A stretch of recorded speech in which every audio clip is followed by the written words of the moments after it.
Hi, I'm Griffin Hadley. I'm a swimmer at the University of Tennessee, and this is the No Playbook Podcast. Hey, thanks so much for checking out the show. It's the podcast featuring the outstanding athletes and coaches from East Tennessee. Past episodes include everything from Tony Vitello to Joshua Dobbs, Monica Abbott, even Eli Owens, a tight end from Alcoa, committed to play football at Michigan. Despite having so many phenomenal guests on this podcast in the past, today's episode really is one of my favorites. If you're a sports fan from East Tennessee, you're absolutely going to love my chat with Griffin Hadley. Listen to the whole thing. Trust me, you're going to be glad you did. He's a swimmer at UT with one of the best stories I've ever gotten, with the question I ask everyone on the show to share one unforgettable sports memory. We talk about his podcast and his radio show on WUTK, his recruiting experience from the swimming world, and what he calls his Roman Empire. This episode is sponsored by D1 Training, who works with all athletes. No matter the sport, D1 Training can absolutely help you achieve your athletic goals. I'll get to Griffin Hadley right after this. Sit tight. D1 is the place for the athlete. When you join the D1 team, you don't just go to a gym. You're part of a team, a family. Family on three. 1, 2, 3. Family. Something more than just a gym. Here we go. If you're looking for a place to get better, to improve, to strive for the goals that you have, then D1 might be the right place for you. At the 15. Okay? You are bringing it down. Book your free one-on-one assessment today. Don't wait. Ready? 1, 2, 3. D1. Yo, Hey, how's it going? good, very good. Good. Things. They're going well and just getting the afternoon off, which is nice. I'm swimming a meet in Atlanta this weekend, Thursday through Saturday. So just doing singles this week, getting prepped for the meet. I gotta say off the top, I love the Blue Yeti mic. Yeah. Yeah, It's- I made the investment at the beginning of college to get some gear and some tech just because I am a journalism media major, and it's been useful post COVID with everything too, with Zooms and different things and projects, and I've actually used it a lot more than I thought I might have used it. So whether it be stuff like this or doing radio remote, or doing podcasts or even doing like group presentations or individual presentations, it's been nice to have my own gear. So it's been fun. Sometimes I'll have a setup like this just on a normal Zoom meeting, and Yeah. I wonder if you ever get the whole like, oh, somebody's a podcaster. I've used it on podcasts or not podcasts, but Zooms before. Just because I've had like my roommates can be loud. And so I only want my voice coming through. Or like when I was home, my siblings are very loud. I'm the oldest of 4. And so when I have like little brothers, like this is very helpful. But I usually take it out of the shot, like just because I wanted to get my Peyton jerseys in the back for this interview. I have it in the shot, but I have gotten that once or twice where it's like, oh, look at this guy Mhm. with the mic. But yeah, I Like, feel that. come on, if you got it, you got to use it, right? Absolutely. You have to. Yeah. So you're talking about having big weekend on the swimming side. I'd love to just kind of hear what is just a regular in-season day in the life of an SEC swimmer. Yeah, absolutely. So NCAA season spans from competition wise, spans from the beginning of October all the way to the end of March. So that's a really long season. Wow. So you could say we're a fall, winter, and beginning of spring sport. And so we're technically a winter sport when it comes down to it, but a normal day can range all across the board depending on when we are in season. And so we start competing October, we end with championship season in March, but our competition from October to November is one-on-one or maybe one-on-two dual meets with other teams. So we'll race against Florida, we'll race against Louisville, which is usually our out of conference meet. And then at the end of that beginning, we'll have an invite where we'll race prelims and finals similar to any championship meet for track or swim and dive. And then in the winter, we'll do a couple more dual meets, and then we'll really get into championship season. And what that looks like is SEC championships for a full week, women's NCAAs for a full week, men's NCAAs for a full week. And so that's when you really get into the heavy competitions. But the fun part is the schedule looks pretty similar throughout the year. My whole schedule this year consisted of practices on Monday, Wednesday, and Friday morning, practices every afternoon, and then Saturday morning. And then I would lift 3 days a week as well. So swimming in the SEC, it's nonstop. It's no joke. But it's a lot of fun at the same time. You get to see your teammates who are some of your best friends in the world every single day, sometimes for 4 to 5 hours a day. But you got to love what you do, and I love what I do, and you got to love the sport, and you got to love the idea of getting better and trying to improve constantly, because that's Olympic sports, and that's especially swimming. And it's so fun to talk about swimming here in 2024, because the big dance for swimming and diving is the Olympic Games at the end of this summer. And that's why we're still going. That's why I'm racing at the end of this week, because I'm trying to qualify for Olympic trials. That's why everybody is still in full on mode. Like, you would say I'm out of season right now, because it is, what is it, May 13th. And usually that would be the off season, where we're only required to get, 8 to 10 hours a week, but we're still, full blown schedule trying to race and get prepared for the big meets that come in the summer, because it shifts from long course meters, which is the summer, which is what you see on your TV when you watch the Olympics. It's a 50-meter pool, from the yard season, which is college, where you swim 25 yards and the pool's a lot shorter and it's a lot quicker, a lot more action packed. You see some really big guys in the sprint races. And then when you switch to the long course pool, it's a little bit more finesse, a little bit more technique, and the real swimming. And so that's that fun dynamic of an SEC day can shift in the swimming world. And that's why I love it, because it keeps me on my toes. So many thoughts and questions through what you just said. But Yeah. first of all, when we talk about the Olympics, every time there is the Olympics, I think, why isn't this more of a mainstream sport? Because it is It's riveting, exciting. isn't it? And there's some of the best athletes for swimming in the world are here in America. And I just wonder, like, we can watch a 4-hour race of cars driving in an oval, but this will be riveting. You know what I mean? And I always think, like, there's a market for this. I just don't know how to make it happen. Well, I'm obviously biased. Like, let's go. Bring on the swimming coverage. And usually there's that little bit of effect when the Olympics run down and people are like, this was so fun. Where can I get more of it? And the issue is there isn't more of it right away. And I'm no genius. I'm not, on the forefront of trying to grow swimming media wise, but I am in the media space. And what I do think is that the NCAA is incredible.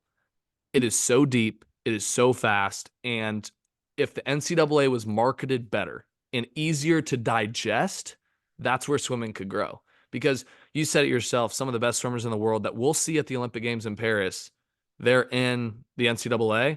Well, it's not just the Americans. It's everybody. The best swimmer in the world right now, arguably, is Léon Marchand from France.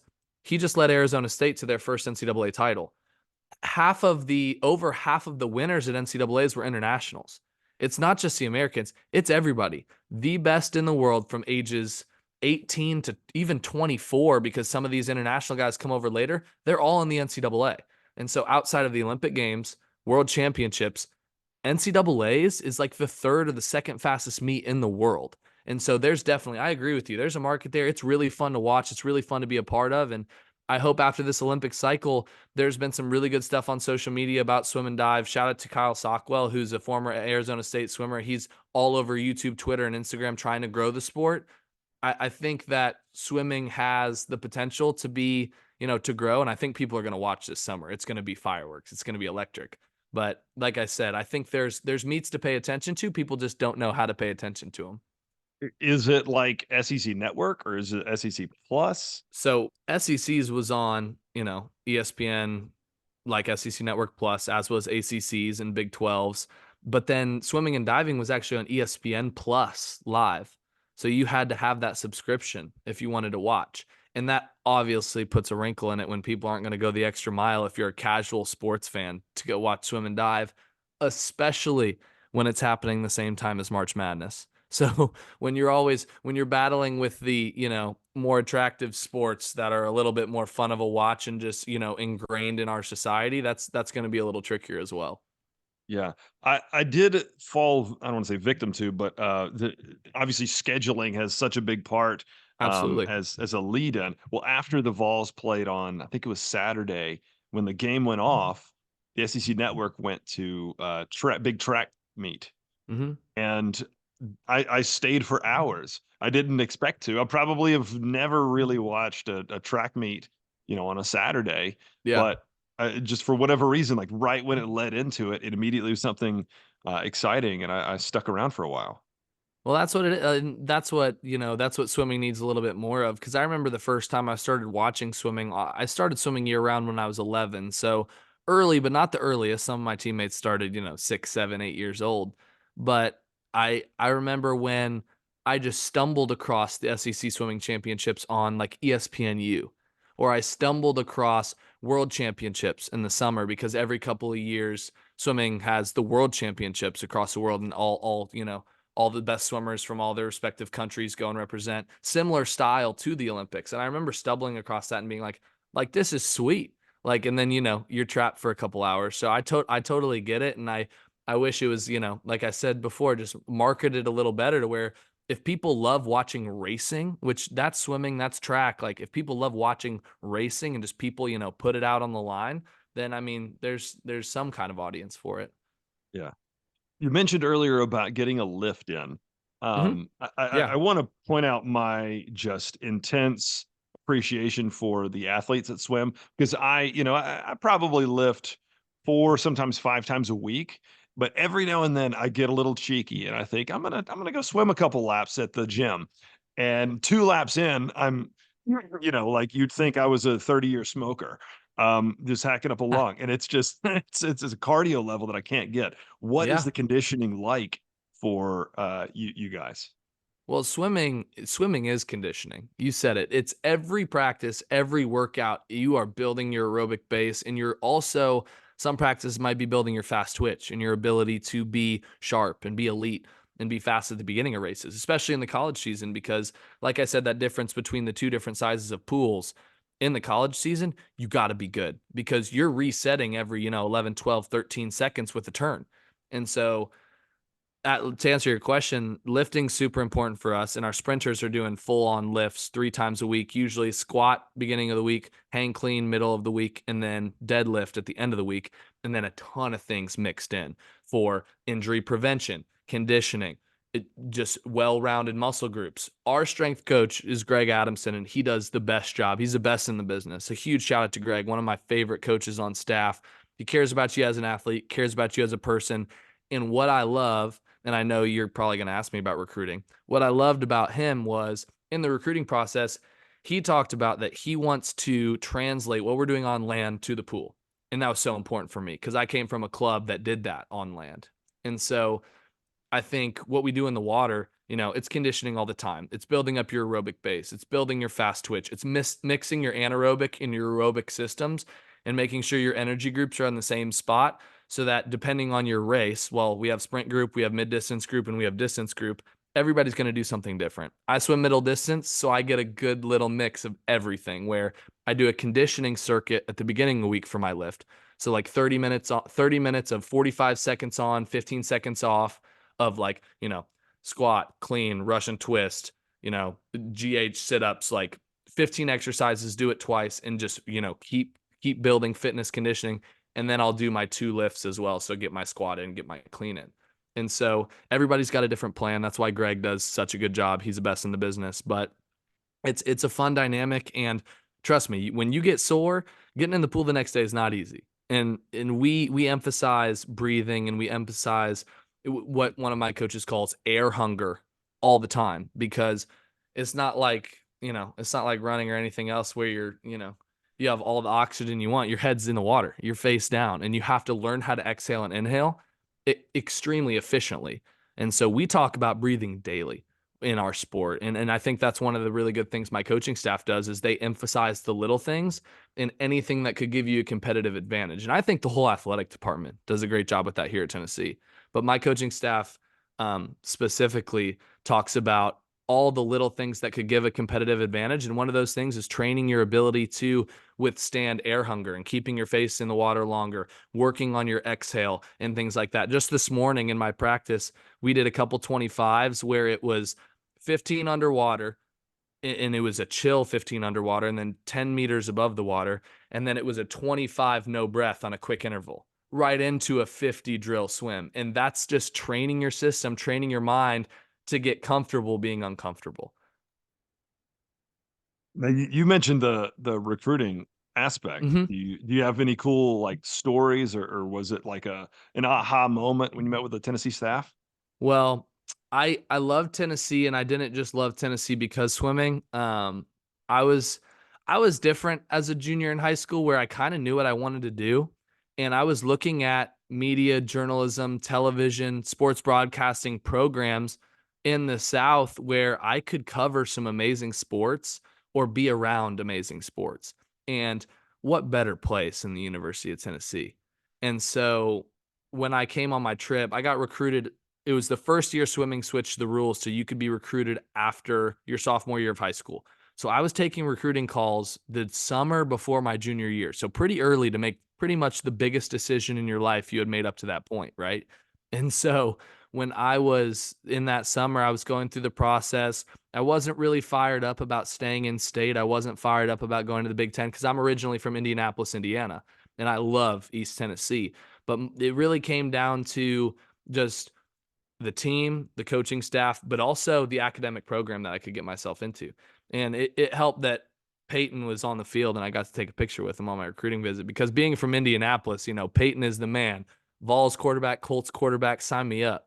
But it was cool to come down here and hear the philosophy of our coaching staff because I came from a really good club program. I'm really thankful for and really grateful for my upbringing.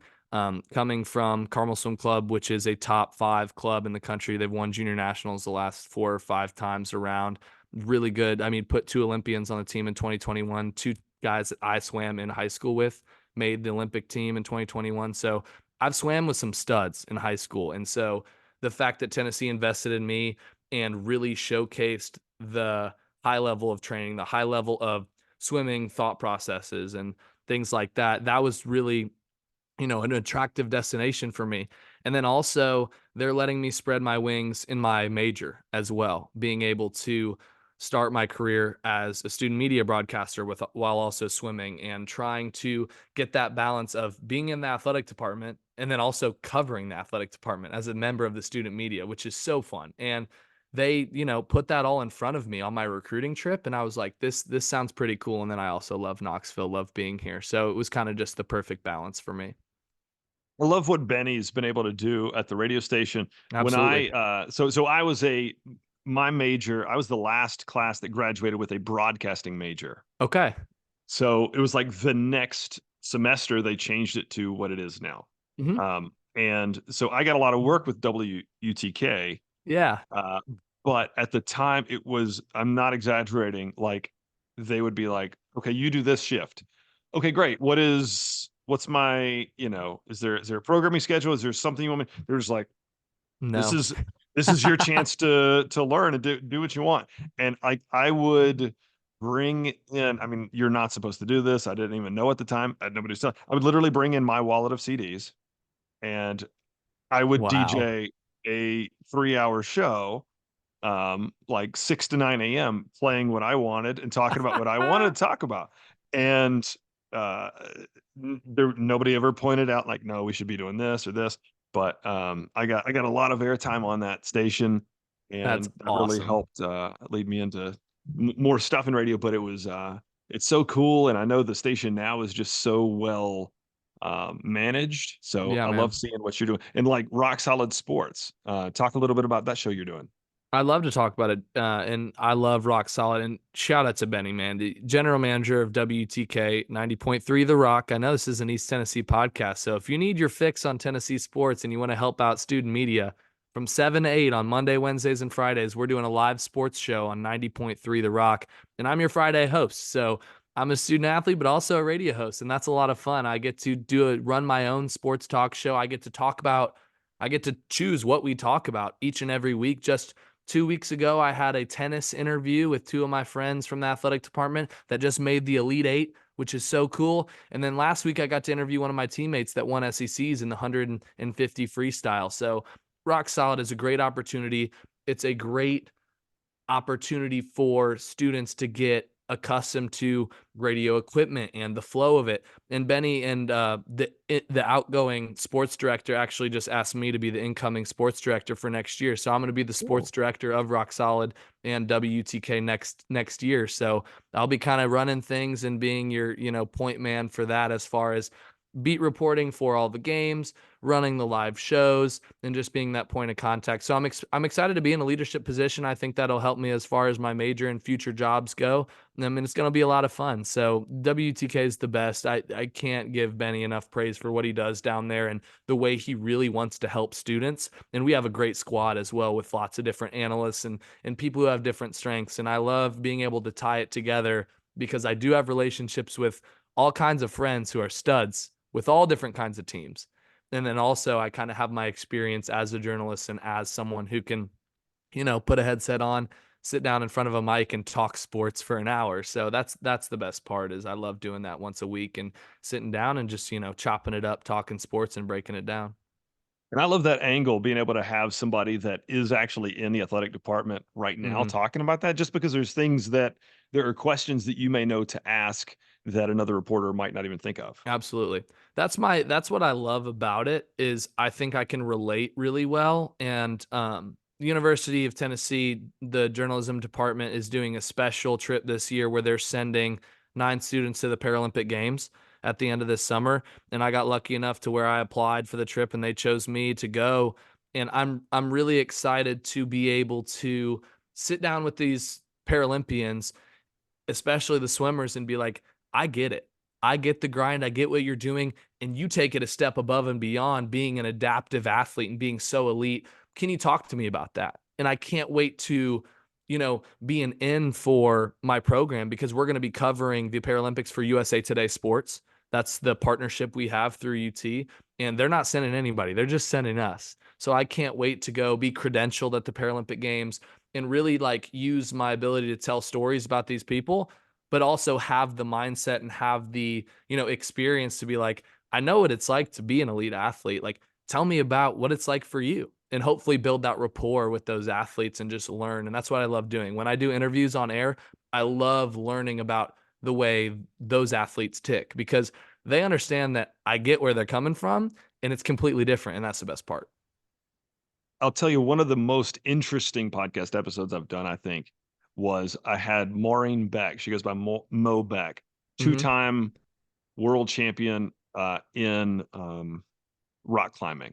Oh, wow. She's That's an cool. adaptive athlete. Yeah. She has one arm and she can freaking shoot up that rock wall, like a spider. And it's fascinating. But she was able to talk just about that whole experience. And I remember thinking that was one of my favorite chats.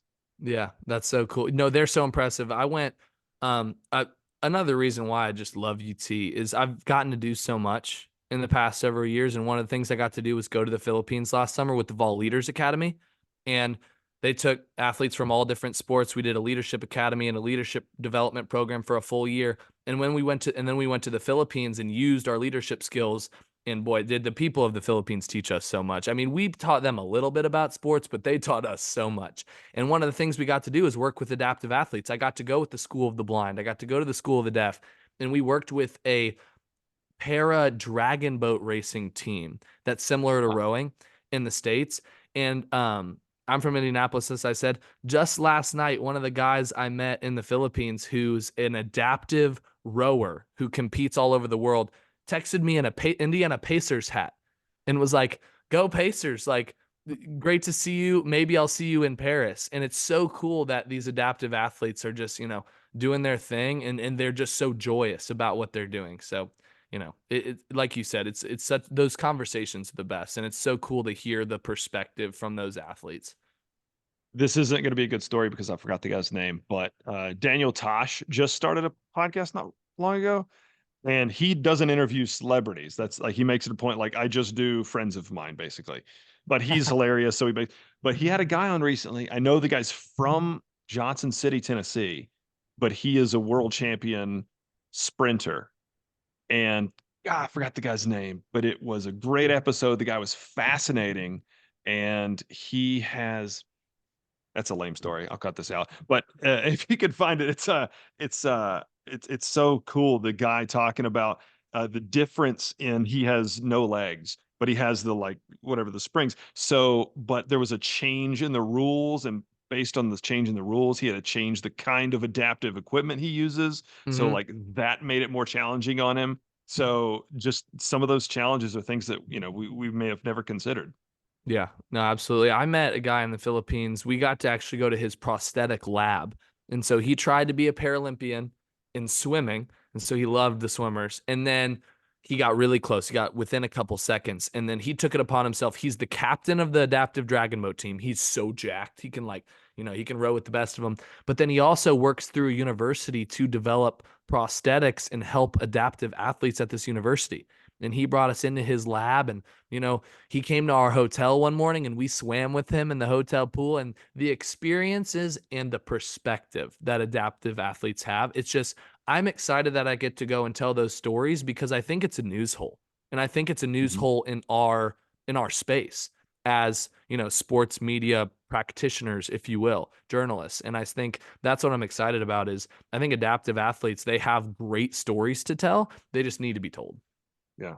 I just looked it up. Blake Leeper is his name, if Okay. you get the time. So, one thing everybody gets on this, share with me one unforgettable sports memory for you, either as a spectator or as an athlete.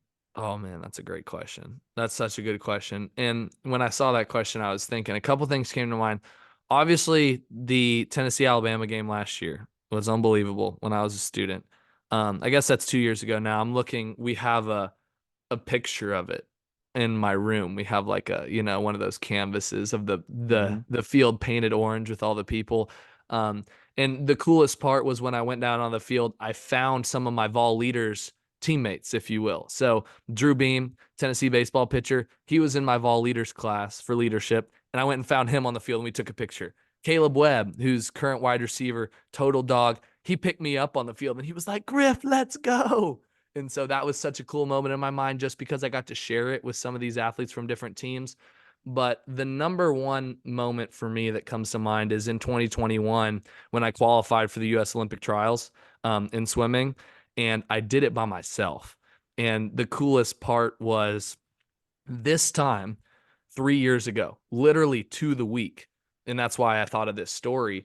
I went to Dallas, Texas, and swam a meet to try to qualify for Olympic trials. We went as Carmel Swim Club, and several of us went, and I missed the Olympic trials standard, which is, basically the meet to make in the United States. If you make Olympic trials, that's as far as you can go. That's the highest mark you can make is, U.S. Olympic trials. And so I missed the cut by 0.3 of a second in the 400 freestyle. And so, the cut's 3:57 and change, 3 minutes, 57 seconds and change. And I was 3:57.5 and the cut was 0.29. And I was like, no, I was so close. And I was like, I can do it. I just need another shot. I need another shot. I need another shot. I can do it. And my coach, and the window was closing in like 2 weeks to qualify because it was in June. It was COVID. They were splitting the meet. It was super hectic, whatever. And so he was like, okay, we'll do a USA Swimming sanctioned time trial at our high school next weekend. Friday, we'll hold your taper. You'll taper this whole week, and you can do a time trial Friday afternoon after swim practice. We'll set the pool up for long course. We'll put pads in. We'll get officials. And he had four of us, me and three of my teammates. He gave one more shot to qualify. All of us were within a second, and I was, 2 or 3 tenths away. And what he told me a few days before, he was like, you sure you want to do this? Doing a 400 by yourself is, it's crazy. That's not a time trial that people do. And I was like, I can do it. And one of my teammates, his name is Jake Mitchell, swims at Florida in 2021 Olympian, was like, you can do this. Like, I believe you can do it. I train with you every day. He came home to train to qualify for the Olympic Games from college. He came home early to train at Carmel. And he was like, you can do this. And so on Friday afternoon, we all lined up and I was the fourth one. I was the fourth one to go. First teammate went, misses it by less than a second. Second teammate goes, misses it by less than a second. Third teammate goes, he jumps in, he gets it. And so I get fired up that my teammate got Olympic trials, and I dove in and I took it out like an idiot. I swam 400, first 200, I took it out like an idiot. I swam way too fast. I took it out a second and a half faster in the first 200 than I did in Texas the week before. And so I held on for dear life. I was trying. And Jake walked the entire race with me on the sideline. He walked the entire race. And they brought in the age groupers. They brought in parents. There was probably like 100 people there screaming their heads off for this time trial. And I came in, and in that last 100, I had never felt pain like that before in a race, I don't think. It was like, the most unforgettable race story. That's because it was so painful. And I came in, put my head down, boom. The cut's 357.29. I went 357.27. And so I qualified for Olympic trials. I got to go that summer, and it was just the coolest moment for me. Just, I smacked the water. I did it by myself. And that's, as far as an athletic experience for me, it was the coolest thing. And the story gets even better because Jake Mitchell got second at Olympic trials in the 400 free. If you get top 2 in the United States, you go to the Olympic Games. It's the coolest thing. Well, to go to the Olympics, you have to get under a cut time. And there had never been a case in Olympic trials where an American hadn't gone the time. Jake got second, which means he gets to go, but he didn't go the time. So USA Swimming gives him options. He has the spot, but he has to go the time. 2 days later, Jake does a 400 freestyle time trial at Olympic trials. And I remember texting him, I can be like, you can do it. And so 1 month after I did my 400 trial to qualify for Olympic trials, Jake does his, drops 2 seconds, and qualifies for the Olympic Games. And that's even cooler for me. And so I think that's the best story, is watching him qualify for the Olympic Games in a 400 time trial after he gave me the confidence to qualify for trials. That summer, those moments, it doesn't really get better than that, my swimming career. Now, did he want you to go walk the whole race with him as well? Well, I was a part of the first group in Omaha because it was split because of COVID. And so also Olympic trials, it's an empty deck. There's nobody there. So he was really by himself. He was in the pool all by himself. It was after the session, and he went out there and he crushed it. And I FaceTimed him that night, and one of my other teammates had the phone and was popping it up in Jake's face. He was like, let's go. He was so fired up. He was in the warm down pool. He was like, I'm not going to sleep tonight. And he, qualified for the Olympic Games. And one of my other former Carmel teammates qualified for the games in the 4x200 freestyle relay that night as well. So talk about just an incredible night for our coach and our team. It's a memory that I won't forget. That's amazing. That might be one of the best ones we've heard. Oh, thanks. Hey, real quick, one last one. Yeah. On our way out, who is the best athlete in the world? The best athlete in the world right now or all ever? Time? Probably Michael Phelps. Okay. See, I feel like this question, there's two that my mind immediately goes to, is Michael Phelps and Serena Williams. And I feel like they are often bypassed just kind of in general conversation. Well, I thought you might say Michael Phelps. I think about this question all the time. It's like my Roman Empire. Anyway, you think about Michael Jordan, Tom Brady, Usain Bolt, Muhammad Ali, Phelps, Serena Williams, Wayne Gretzky, like those people that were the best ever in their sport, no doubt. That's the hard part. When I think about it, I love the question is, what's the best sports performance of all time? Like in an event. Like, is it Kobe's 81? Is it, an Ali fight? Is it Serena Williams Grand Slams? Is it Djokovic? Whatever. It's Phelps winning 8 gold medals in Beijing.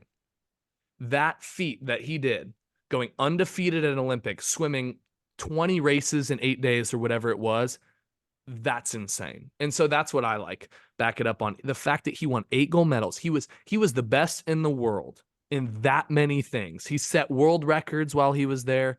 It was just an absurd performance. And that's also what I think about, is I think that's the single greatest like athletic performance in a nutshell. So there's my evidence behind my choice. I also like that that's your Roman Empire. Like those are the kind of things I think more about. Oh, like, I'm a sports nut till I die. Yeah. Or I'll just be thinking about like a random scene in The Office or Seinfeld. Like, wait a minute, why did this? Yeah. Mine's like, yeah. And then I do an NFL podcast at WTK. So it's just, random sports facts, just all the time, just watching trivias and things like that. Yeah. That's what I'm doing. Would you mind reading the line I've got at it's at the bottom of the Of course. Sheet of notes. Let me pull it up. Sorry. Tell me when. And I don't know if you heard my episode with Callie. Yeah, I did. She was great. She was great. No, she did really well. I was proud of her. She's awesome, and she's obviously a Knoxville girl. She's born and raised, so she's perfect for the pod. Yeah. Well, and then I just keep it on like ESPN or SEC, and I was like, oh, that track meet is on again. Yeah. It was just funny, just like watching that. I was thinking like, I'm gonna end up seeing at some point somebody that I've spoken to before, and I would have watched this. Oh yeah, the 5K and the 4x4 were on behind you. I was like kind of peeking because I watched it the other night with Callie because we were watching her roommate Ashley Jones, who's incredible, and also some of her best friends. And then the Lady Vols won the 4x1 and the 4x4 at SEC. So that was pretty impressive. Big time relay W's at the SEC championships. And everything school. Oh, that's for sure. I think I tweeted that out the other day after tennis beat the number 1 overall seed in the country in the women's tournament, and right after I interviewed 2 of them, I was like, okay, yeah, this is awesome. Yeah. If you could read that, I think Zoom's going to cut us off. Hi, I'm Griffin Hadley. I'm a swimmer at the University of Tennessee, and this is the No Playbook Podcast. Like a pro. Thanks, man. What is your hope beyond college, like media wise, just to continue on in the some form of sports broadcasting? I love radio. I love sports radio and television, and I obviously want to keep using my voice to tell stories because I think I'm good at it, and I love hosting. And so, like, the goal would be like work my way up in radio, TV to try to talk sports. But I just got internship with Omaha Productions, which is Peyton's company, and so I'm going to be being an audio producer for them this summer, and that's also a really good gig because it's remote, and I'll be able to do it while swimming. And so I also like that path and that idea that I'll meet some really cool people through Omaha, and I'm going to get to work on all of their podcasts and different things. So that's also another route that's brand new that just popped out of nowhere. That's an opportunity for me. And if I love it, I could, keep doing it. So it's going to be cool to just figure that out. And I think the sports director role is going to help me as well. So I'm hoping Omaha is going to keep me on, and I'm going to see where that takes me, just because I like the idea of producing podcasts and researching and coming up with ideas and meeting people like Peyton and Scott Van Pelt and all these people that are working for them. And I'll be working on their shows, which is really cool. That is great. I want to share just real quick because I'm a little nervous and excited. I've got an event that I just found out about coming up next week. So at D1 training, we just signed a big partnership with On3. Oh, cool. Yeah, and, yeah. So Very On3 familiar. is having a big event next week in Nashville where it's like the top 100 Yep. football It's their recruits. elite. It's like their elite on series for football recruits. Yeah, I remember seeing it last year. So we are going to be there. D1 is to cool. kind of run stuff. So we're going to do like workouts for the kids. We're going to do some like testing stuff. Oh, wow.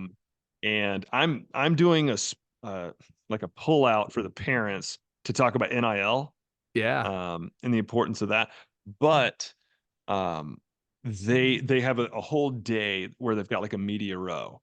And I know there's going to be some big hitters there. Kirk Herbstreit will be there. Absolutely. But they're giving me a spot. Like, wow. for the Let's podcast. go. And I'm Congrats. just like, That's sweet. like, okay, cool. So we'll put some stuff together, but I'm like, I'm gonna have to pretend that I'm legit.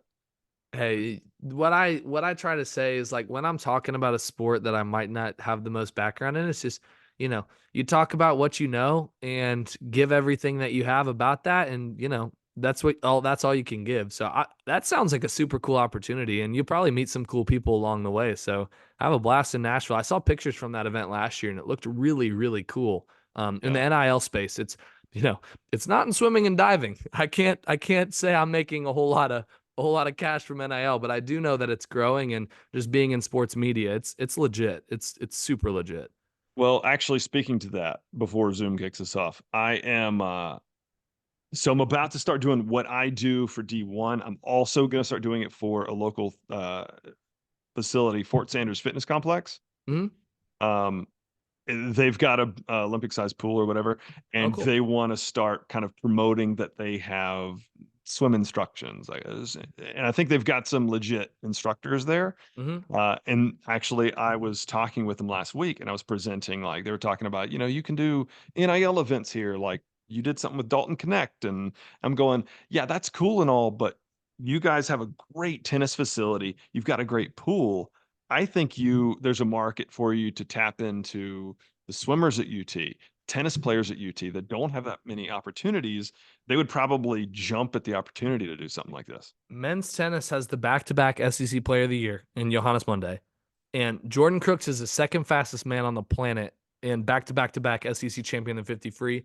There's some studs on this campus, and like all of us know how to, like, private swim lessons is my thing in the summers. Like teaching kids, I mean, I love it. So there's, I appreciate you saying that, because there is definitely opportunities, and there's great people to bring in as well who are, incredible athletes.